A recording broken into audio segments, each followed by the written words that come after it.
What happens when one of Hollywood's most unpredictable actors sits across from daytime TELEVISION's most controversial host, and a simple interview about his latest film turns into the most explosive confrontation ever caught on live television? You're about to witness Nicolas Cage like you've never seen him before. And trust me, you won't believe what comes out of his mouth. Make sure to hit that subscribe button and drop a comment below, because this is going to be absolutely wild. The View studio buzzed with anticipation as Nicolas Cage settled into the guest chair, his signature intensity already palpable even in casual conversation with the other hosts. He was there to promote his latest thriller, but Joy Behar had other plans entirely. So Nicolas Joy began with that familiar smirk. "I have to ask about your financial troubles from a few years back. I mean, buying all those castles and dinosaur skulls, that was pretty irresponsible, wasn't it?" The temperature in the studio seemed to drop several degrees. Cage's jaw tightened almost imperceptibly, but his voice remained measured. "Well, Joy, I think that's a rather reductive way to look at someone's life choices. I made investments. Some worked out, some didn't. That's called being human. Investments?" Joy laughed, turning to the audience. "Is that what we're calling buying a pyramid tomb now? Come on, Nicolas. You have to admit some of those purchases were just crazy." Whoopi Goldberg shifted uncomfortably in her seat, clearly sensing the tension building. "Joy, maybe we should focus on the movie," she suggested diplomatically. But Joy was just getting started. No. I think people want to know about this stuff. I mean, Nicolas, you've made some really questionable movies too. Like that one where you're fighting animatronics at a pizza place. What was that about?" Cage leaned forward slightly, his famous eyes beginning to show that familiar fire. "You know, Joy, I find it interesting that someone who's made a career out of sitting at a table and offering opinions would critique someone who actually creates art." The audience went silent. Even the cameramen seemed to hold their breath. Joy's smile faltered for just a moment before returning with renewed venom. "Art? Is that what you call screaming about bees or dressing up like a bunny rabbit? Come on, Nicolas. At some point, you have to own up to the fact that you've made some real stinkers." "I own up to everything I've done," Cage replied, his voice getting slightly louder. "Every role, every choice, every moment of my career has been deliberate. I don't hide behind a desk making cheap shots at people who are actually out there taking risks." Sarah Haynes tried to jump in. "Nicolas, tell us about your new film, the one where you play." "Oh, let me guess." Joy interrupted.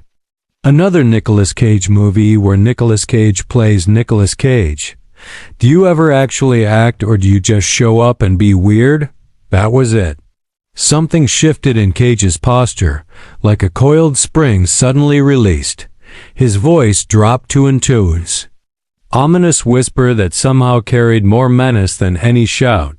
"You want to know about acting, Joy? Let me tell you something about acting. Acting is about truth. It's about finding the raw, honest emotion in a moment and sharing that with the world even when it makes you vulnerable. It's about commitment to a craft that most people could never understand." Joy rolled her eyes dramatically. "Oh, please spare me the lecture. You're not Marlon Brando Nicolas. You're the guy who screams about stealing the Declaration of Independence. And you're the person who thinks making jokes about other people's lives passes for entertainment." Cage shot back, his voice rising. "At least when I commit to something, I commit fully. When I take a role, I don't phone it in. I don't sit in judgment of others while contributing nothing meaningful to the world." The other hosts were frantically trying to regain control of the situation, but it was like trying to stop a freight train with their bare hands. "Contributing nothing?" Joy's voice pitched higher, clearly stung by the accusation. "I've been in this business longer than you've been alive, sweetheart. I've interviewed presidents, covered wars, Dealt with real news while you were probably still trying to figure out which relative got you into the movie business. Cage's eyes flashed dangerously, there at Island. The real Joy Behar when you can't win an argument with facts, you resort to personal attacks and assumptions. For your information, I earned my place in this industry through years of training, dedication, and yes, taking risks that safe little talk show hosts would never dare to take. Safe? Joy practically shrieked. You think what I do is safe?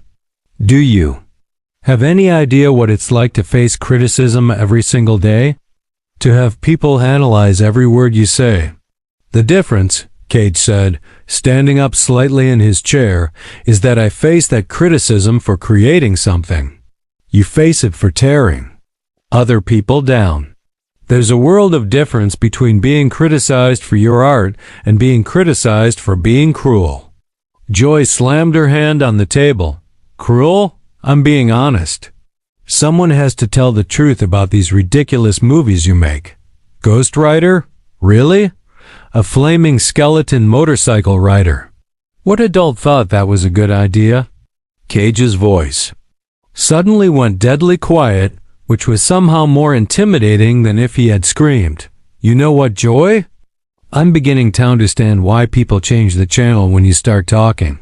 The studio audience gasped audibly at Cage's cutting remark about people changing the channel.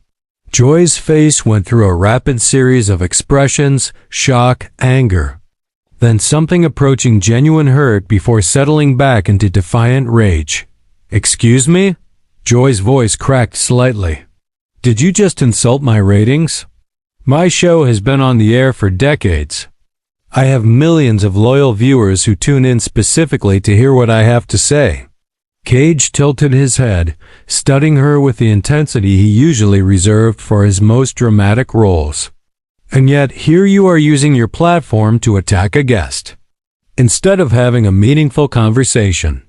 Tell me, Joy, when was the last time you created something that brought joy to people instead of just stirring up controversy? I create conversation, Joy shot back, but her voice lacked its earlier conviction. I create dialogue about important issues. Important issues. Cage's eyebrows raised in genuine incredul, like mocking someone's career choices, like ridiculing artistic expression. If that's your idea of important dialogue, then maybe the problem isn't my movies. Maybe the problem is your understanding of what actually matters. Sunny host attempted to mediate. Maybe we can all take a step back here and know. Joy interrupted, pointing at Cage. I'm not backing down from this. You come on my show, you act all high and mighty about your art. But the truth is, you've been making garbage for years and everyone knows it. At least I have the guts to say what people are thinking. Cage stood up fully now, his imposing frame casting a shadow across the table. The cameras captured every micro-expression as his face transformed into something truly formidable. Garbage! His voice carried a dangerous edge that made everyone in the studio lean forward. Let me tell you something about garbage, Joy. Garbage is tearing people down for entertainment. Garbage is using your position of influence to spread negativity. Instead of celebrating human creativity, garbage is mistaking cynicism for wisdom. Oh, don't you dare lecture me about wisdom. Joy spat, also rising from her chair. You're an actor, Nicolas. You pretend to be other people for money. I deal with real issues, real politics, real problems that affect real people's lives. Real problems. Cage's laugh was sharp and humorless. Your real problem seems to be that you can't stand when someone doesn't fit into your narrow little box of what's acceptable. You see something different, something unique, and your first instinct is to mock it, to tear it down, to make yourself feel superior by making others feel small. The tension was so thick you could cut it with a knife. Whoopi was frantically signaling to the producers, but the cameras kept rolling, capturing every explosive second. Joy's voice rose to match his intensity. You know what? Maybe I should. Mock it. Maybe someone needs to call out the emperor's new clothes. Situation here. Your acting style is just yelling and making weird faces. And somehow you've convinced people that's deep and artistic. My acting style? Cage said, his voice dropping to that menacing whisper again. Comes from years of studying under Sanford Meisner. From understanding the method, from dedicating my entire life to the craft. What's your expertise based on, Joy? What qualifies you to judge anyone's artistic expression? Life experience? Joy fired back. Common sense. The ability to call some effing ridiculous when it's ridiculous.